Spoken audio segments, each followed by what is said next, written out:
everyone, it's Anna here. I hope you guys have had a great week reading through the first few chapters of Proverbs. And I hope you guys have been doing the drawing prompts. We actually got a few this week, and I'm going to take a minute to show them to you. Our first one was by Jenna, and she drew a beefeater, which, if you didn't know, is a guard commonly used in Europe. Our next one was from Dean, and he drew a tank that is actually the Bible, being protected by Jesus from a bunch of arrows, and the heart is in a cart in the back. I thought it was really cute. Another one we got was from Carol, and she didn't do the prompt, but that's perfectly fine because look at this beautiful wisdom tree that she did. She based it on Proverbs 3:18, and she just drew the tree and then added a bunch of key words, which I thought was really cool. And that shows that you don't have to do the specific prompt to make something amazing. I encourage you to do whatever sticks out to you in Proverbs. This week, for example, I've done some of the activities that Ryan has put up, and for Proverbs 2, I noticed something really cool that I hadn't made a connection with before. And the key verse for that week was Proverbs 2:20. So you will walk in the paths of good and keep to the paths of righteous. And what I realized was one of my favorite songs, called 2:20, actually is based on this verse in Proverbs about walking in the paths of good. I thought that was really cool to just make a connection with something I love so much and the book of Proverbs. So as you keep reading, try to make different connections. You can illustrate them, you can write about it, and I encourage you to keep sending in stuff because we would love to keep encouraging you guys with these prompts and showing them off to everyone else. So please keep doing that. Please keep sending stuff in, and don't forget to read Proverbs. Have a great week. Bye. Good day, family and friends. We are back to Proverbs, 31 days in May, 31 chapters in Proverbs. We're doing a proverb a day. Thank you, Anna, for all the encouragement, all the media stuff, all the wonderful things. Please keep sending in everything you are participating in, all the activities you're doing. And Aaron, we are going to do Proverbs again today, a review of the week. Proverbs, yeah, it's great to be reading through Proverbs with you. And let's just jump right into our first proverb because I think this is, what better way to start than just jump right in. So Terry, jump right in. Do you like goats? Maybe. Where is this going? I don't know where this is going, but it's a great proverb. I mean, I thought as I was reading through this, no matter how many times you wash a goat, it still smells like a goat. Did you come across that one in your reading this week? Not in the first 9 chapters. Oh, okay. I must be reading ahead then. I look forward to this one then. You must be. Yeah, we got a couple other good ones here to share with you as well. If you think, I can't read that. If you think you are too small to make a difference, you haven't spent a night with a mosquito. That's right. Mosquitoes, they can be small but have a big impact. Yeah, I love that. Yes, exactly. I don't like mosquitoes though. And if you don't know where you're going, any road will take you there. That's a classic one. I think even Yogi Berra said something like that. When you come to a fork in the road, take it. So you must be reading ahead in Proverbs because I haven't come across these yet. Yes, I'm definitely reading ahead in Proverbs. So it's something for you to look forward to and see what kind of Proverbs you find. Absolutely. So Proverbs is all about wisdom and knowledge and instruction and discretion and guidance and wise dealing and learning and understanding, right? Absolutely. There's so much, just like what Carol sent in that Anna just showed. It's a beautiful tree of wisdom words that we can really learn from. Excellent. So let's jump right in. We're going to review a couple of the chapters today and see where it takes us. So let's start with Proverbs 3, chapter 3. The title of the section in this chapter in my Bible says, Wisdom Bestows Well-Being. That's the heading. I think we could all agree with that statement. Wisdom bestows well-being. This chapter convinces us of the benefits of wisdom and the benefits of keeping it in front of us. It says things like, do not forget and keep my commands and let love and faithfulness never leave you and bind them around your neck and trust in the Lord and submit to him. And if we do these things, we also see what happens in Proverbs 3. We will prolong our lives. We will find peace and prosperity. We will win favor with God and man. We bring health to our bodies and nourishment to our bones. By the time we're done reading chapter 3, really reading it and really taking it in, we have a hunger for God's wisdom. Look even here at 3, 5 through 6. Trust in the Lord with all your heart. Do not depend on your own understanding. Seek his will in all you do, and he will show you which path to take. Proverbs 3 is a bedrock of this book. It really is, and there's so many great verses to memorize out of Proverbs 3, starting in, especially in, it's about maybe verse 3 through 6. Some great reminders of really the promises that that will be ours if we continue to search for wisdom and search for God. Exactly. Proverbs 3. Proverbs 3, yeah, great book. And then we jumped into Proverbs 4, and Proverbs 4 happened to be on May the 4th be with you. So we hope you had a great holiday. And as I mentioned in my post, this is one of my favorite verses in the Bible. Above all else, guard your heart, for it is the wellspring of life. This verse, to me, is as much about how we live out our faith than any verse you can find in the New Testament as well.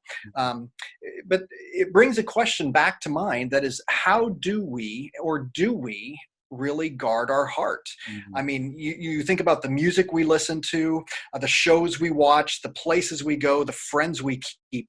Is that really guarding our heart at times, or are we just treating our heart like so many other things within our life, that we're not really making sure that it's in the best place at all time, because it is so critical to our life. And we want life that Jesus promised us, yet we hold on to our old ways. And that's a struggle that we've talked about as 1 month to live as well. But, we follow our paths. We want to direct our own steps, but that's, Jesus promised us life, but it's only through him. And that's that life that we really want to go after. And Jesus is the way, the truth, and life. And when our heart is in him, that's when we actually find this life that we're seeking. So above all else, guard your heart, for it is the wellspring of life. And Jesus has promised us this life. But how are we guarding our hearts? Right, that's perfect. I mean, Proverbs 4 is a great, very pointed question for us. Are we guarding our hearts? I sometimes feel like I treat my heart like I treat my body. I don't put the right things in it. I don't protect it very well. I don't exercise. I don't do the right things. And so I get the results that I get. But if we treat our hearts that poorly, then we get some of the corruption of our minds and the bad attitudes, and we forget about the love and peace and patience and joy and all the things that are a blessing because of the life of Christ. That's right. And just this verse starting with above all else, that seems to talk to a priority that is significant in our lives. And a lot of times it's just an afterthought or a Sunday activity. And that's not what above all else means. Exactly. It's a priority for our entire lives. Priority for everything. Absolutely. Absolutely. So on to Proverbs 5. And if you're okay with it, Aaron, I'm going to combine Proverbs 5 and Proverbs 7 because they're very similar in themes. And you'll get to catch up with Proverbs 6 here in a minute. If that's great. Okay. Go for it. So Proverbs 7:1 begins with, "My son, keep my words and store up my commands within you. Keep my commands and you will live. Guard my teachings as the apple of your eye." And then down to verse 5, "They will keep you from the adulterous woman, from the wayward woman with her seductive words." The theme in both chapters 5 and 7 is about avoiding the adulterous woman. And although the specific example is about adultery, this is really about distraction, right? Adultery, the example we have, like with Joseph running away from Potiphar's wife. He dropped his cloak and he ran away. And we should do that when we are running across distractions in our lives or temptations in our lives. Do we put that as a priority, or do we tempt fate a little bit and sometimes get a little bit too close to the fire? Temptation is rampant in our lives, but wisdom should always be our choice. And I like the saying on this slide that boundaries are to protect life, not to limit pleasures. So often in this world, we are just finding things that are pleasurable to do, and people don't want to look to the Bible, and they don't want to look to God, and they don't like God's wisdom because they believe it limits pleasures, but it really doesn't. Like we've seen just in the first few chapters of Proverbs, it's really about protecting our lives and enriching our lives and drawing us closer to God. Yeah, as we read through this as a family, Jenna came up with a couple questions on these chapters. Well, why is it always talking about the adulterous woman, and is he talking just to men? And we really did have to reset as you were saying, you know what, this is really about the distractions of life, or it's about the temptations of life. He's using this as an example, but we can extrapolate this to so many other things, that we really do need to be wise and careful, and set some appropriate boundaries, or those things are going to call us into areas that we should not be into and that we're not prepared to deal with. Right. Yeah. Proverbs 5 and 7, read it through, and not just pay attention to the specifics about adultery, but about the distractions and temptations. See the bigger picture. See the bigger picture. Absolutely. That's a great way to look at these chapters, because we can get distracted by, that's not my problem. Mm-hmm. But other distractions or temptations may be our problem, and don't just focus in on the exact wording is being used, but look at the bigger picture. Exactly. Okay, so I get to go on to chapter 6 now? Proverbs 6, you can wedge it in now. I feel like an Oreo. So here we go. So Proverbs 6, I'm going to read from verses 20 and 21. My son, keep your father's hands, and do not forsake your mother's teachings. Bind them always on your heart and fasten them around your neck. And as I read through this reminded me of what the Jewish people call the Shema. And this was their declaration of the basic principles of the Jewish beliefs, proclaim the absolute unity of God. And Jewish kids, this is something that they memorized very early in their life, and the Jewish folks, the Jewish people would quote this in both the morning when they get up and at night before they go to bed. And from Deuteronomy 6, "Hear, O Israel, the Lord our God, the Lord is one. Love the Lord your God with all your heart, with all your soul, and with all your strength. These commands that I give to you today are to be upon your hearts. Impress them on your children. Talk about them when you sit at home and when you walk along the road, when you lie down and when you get up. Tie them as symbols on your hands and bind them on your forehead. Write them on the door frames of your houses and on your gates." We're really talking about God's wisdom here and how we're dealing with it. Are you making sure that this wisdom is on your heart, or on your door frames, or on the gates to your home, so everybody, that it's there wherever you are? Are you impressing them upon your children? Are you talking about this when your children or your grandchildren or those people that you're coming in contact with? Is it a part of your day? We're talking about when you sit down and when you get up. Is this wisdom and God's word surrounding you as you go through your day? Because that's what really matters, is when you make this a part of your daily routine. And I think so often, we just make it a part of a Sunday routine. We put it in a box and we leave it there. But what Proverbs is really saying is, if this wisdom is really going to impact your life, it's got to permeate your life. It's got to be there when you get up in the morning, when you go to bed, when you sit down, when you stand up, when you're talking with your children, when you're talking with your neighbors. It's got to be seen on your door and on the gate to your house and your driveway and your mailbox. It's got to be everywhere for this really to make a big impact on your life. Exactly, right? Like you said, it shouldn't just be Sundays. It should be the bookends of every day. It should be what we That's wake right. up to and what we go to sleep to. But is that the way we currently do it? Typically, we don't wake up with God's wisdom. We don't go to bed with God's wisdom, right? We may try to wedge it in on a Sunday because we're supposed to, or watch a video because we think we're supposed to. But if we really let Proverbs wash over us, then we'll see the benefits, right? It is better for us to accept God's wisdom, and then we'll desire to put it on our door frames and to see it when we wake up and to meditate on it when we go to sleep. Otherwise, it just won't be a priority in our lives. It's back to priorities. It is back to priorities. That is so critical, because otherwise we get distracted. Just what you talked about in the last chapter is then we get distracted, and that's when we get into trouble. Right. Exactly. Yeah. How many times do we make to-do lists, and their to-do lists are review God's wisdom, memorize God's wisdom, apply God's wisdom to my life, talk about God's wisdom with a neighbor that I haven't talked about with it yet. That stuff isn't on my to-do list. That's right. And if we make it a part of our daily life, that's really what that's what Proverbs is saying in this chapter, is let's make it a part of our lives, based upon what we've been taught by our mother and our father. Mm-hmm, exactly. So Proverbs 6, great. Thank you very much. Yeah.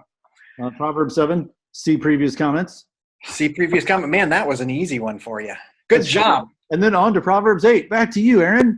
back to me, Proverbs 8. Proverbs 8 starts out with wisdom calling, calling out. She stands at the city gates and she calls out. The question is who answers? Do we hear the phone ringing? Right. You know, to a certain degree, that's really what Proverbs is really about. It's wisdom is calling out.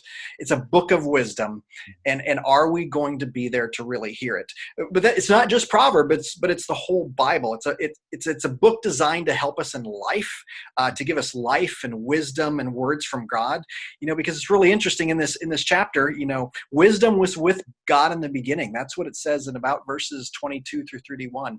So, you know, the word was in the beginning with God. Wisdom was in the beginning with God. It helped with creation. And it ends with, you know, it's calling out and it's waiting for somebody to answer. And then it ends chapter 8 with a great promise. For those who find me, or for those who answer the phone, they find life. You know, and that's what the wisdom promises. And this is what God promises, because this is what Jesus said in John 14, I am the way, the truth, and the life.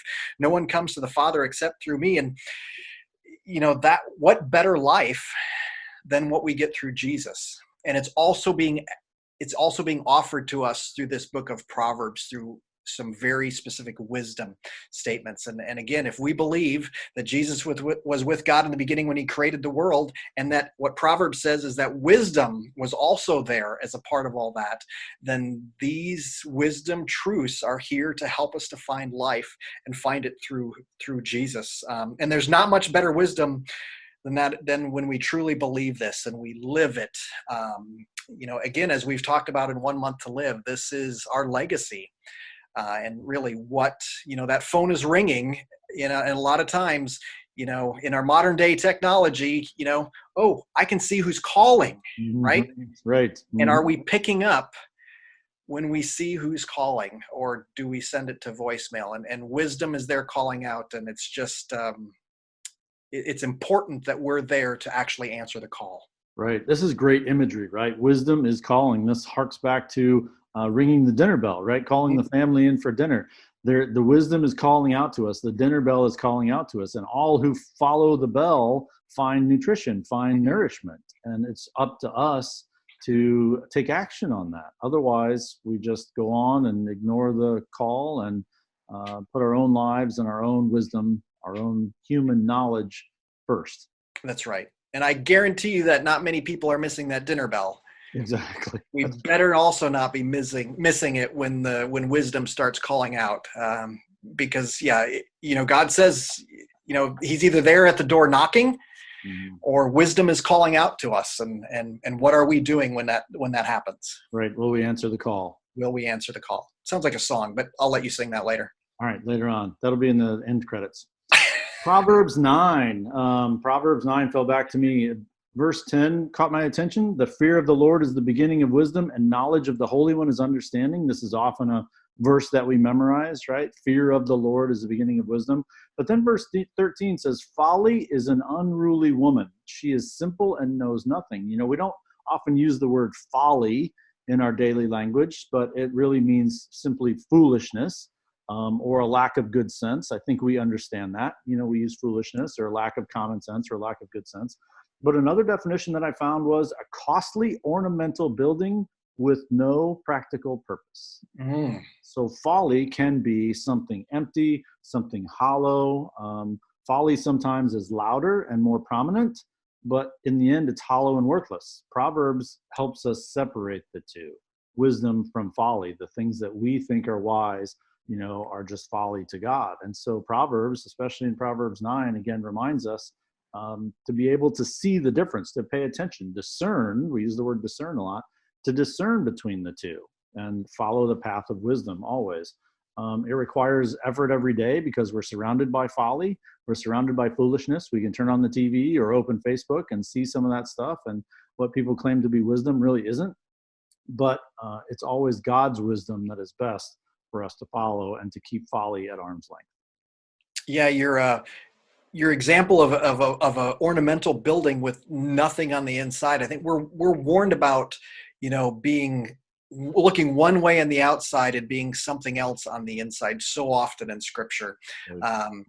it's so important that what's on the inside is also what on the outside. And that's, is it are we putting up a shell to look like a Christian or look like a certain way, but on the inside in our heart, that wisdom isn't getting in there? And yes, that's folly, is when we're not actually putting that wisdom to practice in our heart, and really trusting with our heart.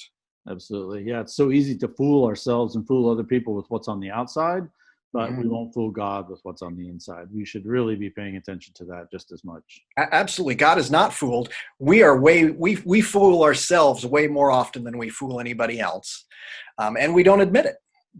We don't see what so many others see, or definitely what God sees in our shallow practices many times. Exactly. So here we are, Proverb a Day. We've gone through the first 9 chapters. So we'll continue again next week with another exciting episode.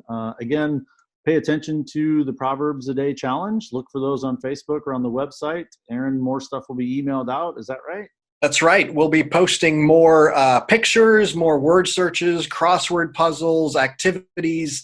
Ryan is giving us a daily challenge as well. And so most of these items can be found on the church website. You can find some things on our private Facebook page, and also you will be getting these through an email from the church as well. And we also encourage you to send things back. As Anna has said, send back pictures and drawings.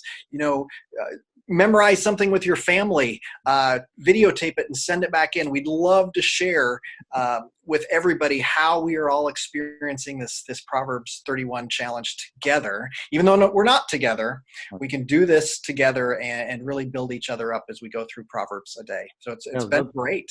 Yeah, let's celebrate God's wisdom together. Absolutely. We all need it. So we'll catch you next time. Thanks, Aaron. Very good. Bye-bye. See ya.